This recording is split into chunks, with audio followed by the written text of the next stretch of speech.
ദേശീയ പുരസ്കാരത്തിൻ്റെ തിളക്കത്തിലാണ് നടൻ വിജയരാഘവൻ. അദ്ദേഹം നമുക്കൊപ്പം ചേരുകയാണ്. കൂട്ടേട്ടാ, സന്തോഷമുണ്ടെന്നറിയാം. എങ്ങനെയുണ്ട്? പ്രതീക്ഷിച്ചിരുന്നു ഇതാണ്? അതാ ഞാൻ മുമ്പേ പറഞ്ഞു, പ്രതീക്ഷിച്ചിരുന്നെങ്കിൽ ഞാൻ ഇങ്ങനെ നരച്ച താടിയായിട്ടിരിക്കും.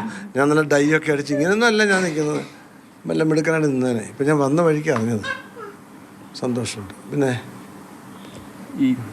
ഈ പൂക്കാലത്തിലെ ക്യാരക്ടർ വേണ്ടി അത്യാവശ്യം ഞാൻ ഇഷ്ടപ്പെട്ട ഒരു കഥാപാത്രം ഞാൻ ഡിസേർവിങ് ആണെന്ന് ഞാൻ വിശ്വസിക്കുന്നു.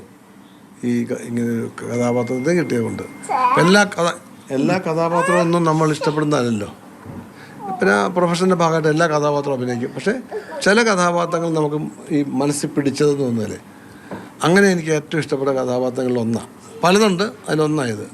അപ്പം അതിന് കിട്ടിയപ്പോൾ എനിക്ക് തോന്നണം ഡിസേർവിങ് ആണെന്ന് തന്നെ ഒരു തോന്നുന്നു എനിക്ക്. ഈ 2 മാസം മുമ്പ് ഞാൻ ഇവിടെ വന്നപ്പോൾ കുട്ടേട്ടൻ പറഞ്ഞൊരു കാര്യമുണ്ട്, എനിക്ക് ആകെ അറിയാന്നുള്ള പണി സിനിമയാണ്, അഭിനയമാണ്. അതിന് കിട്ടിയ അംഗീകാരമാണ്. പിന്നെ അത് വലിയ കാര്യമല്ലേ. അംഗീകാരങ്ങളെല്ലാം സന്തോഷമുള്ള കാര്യം.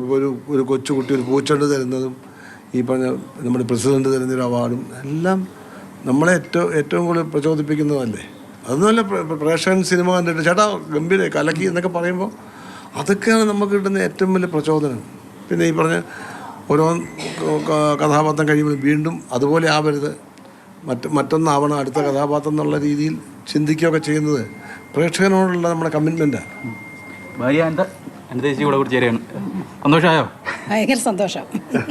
ഭർത്താവിന് 100 വയസ്സുള്ള അപ്പൂപ്പനായിട്ട് സ്ക്രീനിൽ കണ്ട വിഷമം തോന്നിയോ? ഇല്ല, എനിക്ക് ഭയങ്കര സന്തോഷം തോന്നി. നന്നായിട്ട് അഭിനയിച്ചിരിക്കുന്നത് കണ്ടപ്പോൾ ഭയങ്കരമായിട്ട് ഇഷ്ടപ്പെട്ട കഥാപാത്രമാണ്. മരുമകൾ കൂടി ചേരുകയാണ്. സന്തോഷമായി? സന്തോഷം. ഇതറിഞ്ഞോ? അച്ഛൻ അവാർഡ് കിട്ടി അറിഞ്ഞോ? അറിഞ്ഞോ? എന്തായാലും പൂർണ്ണമായും വളരെ സന്തോഷത്തിലാണ് ഈ വീടുള്ളത്. കോട്ടയത്ത് നിന്നും ചുമന്തേക്കടിക്കൊപ്പം ഷിനോസ് ടി, മാതൃഭൂമി ന്യൂസ്.